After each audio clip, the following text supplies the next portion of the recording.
Please like and subscribe to really help support the channel. A simple click really goes a long way. The UFC just dropped a bombshell that has the entire featherweight division buzzing. Diego Lopes versus Silva, headlining Noche UFC on September 13th in San Antonio. This isn't just another fight card announcement. This is a collision between two of the most dangerous finishers in the sport, both riding waves of momentum that could crash into each other with devastating consequences. Lopes, the Amazon assassin who nearly dethroned Alexander Volkanovski just months ago, now faces the wild card that nobody saw coming.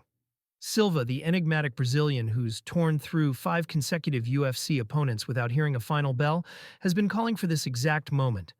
But here's what makes this fight absolutely electric.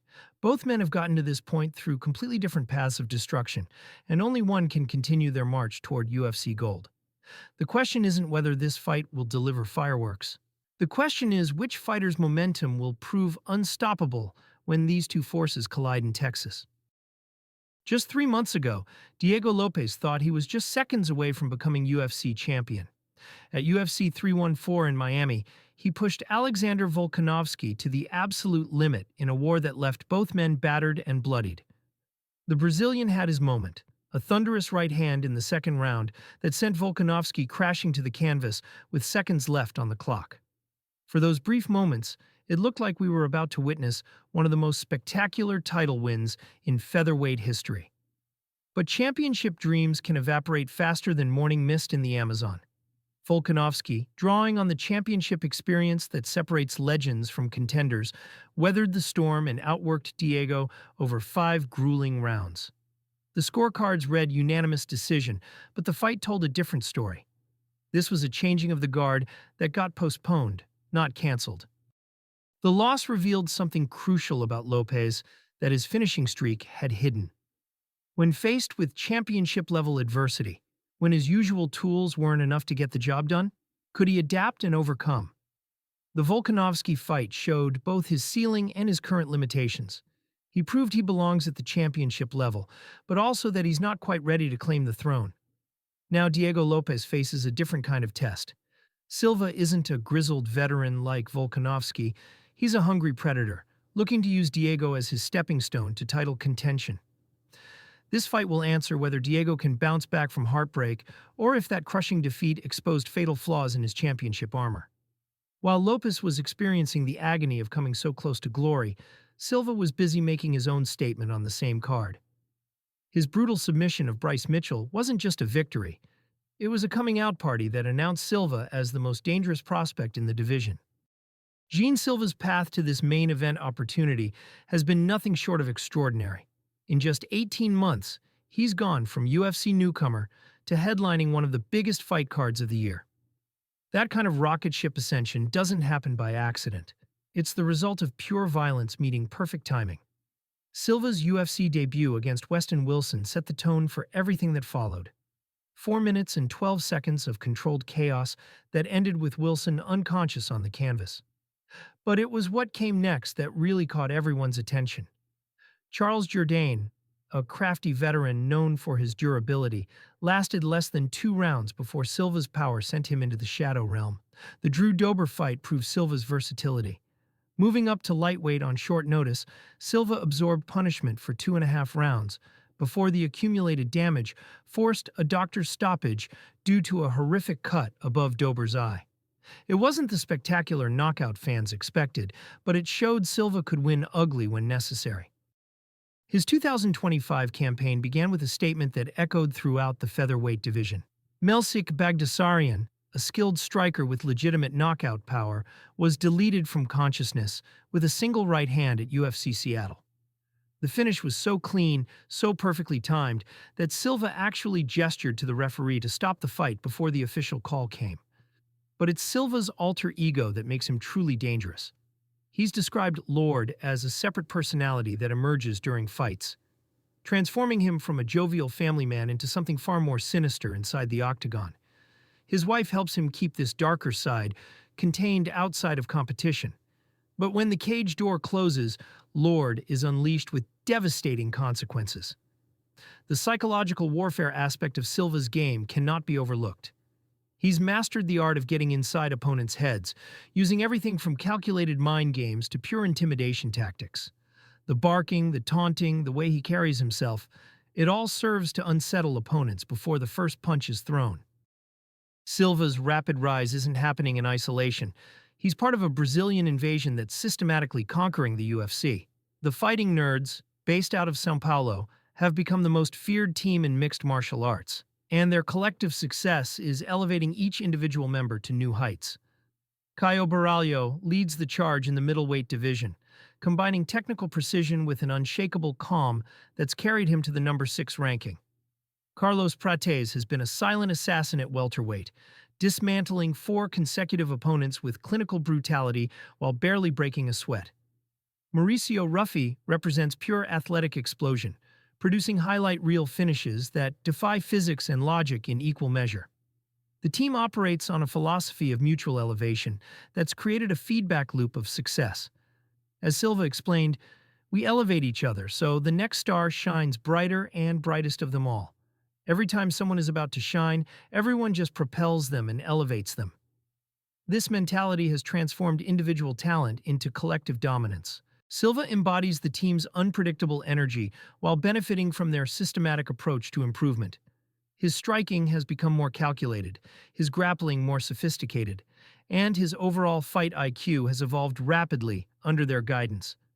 The Fighting Nerds aren't just producing talented individuals, they're creating complete martial artists who can adapt to any situation. The numbers behind their collective UFC run are staggering. Between them, they've racked up performance bonuses, highlight reel finishes, and rapid rankings climbs that have forced the UFC to take notice. Silva's 5 consecutive finishes are impressive, but they're even more remarkable when viewed as part of the team's broader dominance. Diego Lopes's path to this moment began in the heart of the Amazon rainforest, where fighting isn't just a career choice, it's a way of life. Growing up in Manaus, surrounded by some of the most dangerous predators on the planet, Lopes learned early that survival requires both technique and killer instinct. His family's fighting tradition shaped him from childhood. By age 7, he was already competing in Brazilian jiu-jitsu tournaments, learning to break arms before most kids learn to ride bikes. His purple belt at 16 wasn't just an achievement, it was a rite of passage that marked his transition from student to predator. The numbers behind Lopes's finishing rate tell the story of a true killer. An 85% finishing rate doesn't happen by accident. It's the result of technical mastery combined with an innate understanding of when and how to end fights. Whether by submission, knockout, or TKO, Lopes finds ways to put opponents away that others simply can't see. His UFC debut against Movsar Evloev on 5 days' notice could have derailed his career before it started. Instead, it became the foundation for everything that followed. Despite losing a close decision to the undefeated wrestling machine, Lopes proved he belonged at the highest level. The performance was so impressive that UFC matchmakers immediately began fast-tracking his rise through the rankings. What followed was a masterclass in finishing fights under pressure. Gavin Tucker fell to an armbar in the first round at a hostile venue. Pat Sabatini lasted just 90 seconds at Madison Square Garden before Lopes knocked him unconscious in front of the most demanding crowd in combat sports. Sodiq Yusuff, himself a dangerous knockout artist, was dropped twice and finished inside 2 minutes. Each victory built upon the last, creating momentum that seemed unstoppable until that night in Miami. The Volkanovski fight showed that Lopes has championship-level skills, but it also revealed the gap between being championship-level and being champion. That gap is exactly what makes this Silva fight so crucial. When these two Brazilian destroyers finally collide, we'll witness a fascinating clash of predatory instincts expressed through different methodologies. Both men are elite finishers, but they hunt their prey using contrasting approaches that create a tactical puzzle neither has faced before.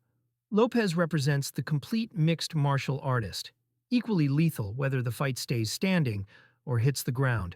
His Brazilian jiu-jitsu credentials are impeccable, with submission victories over skilled grapplers proving his ground game is championship caliber. But it's his striking evolution that's been most impressive, developing one-punch knockout power while maintaining the technical precision that defines his grappling background. Silva brings controlled chaos to every exchange.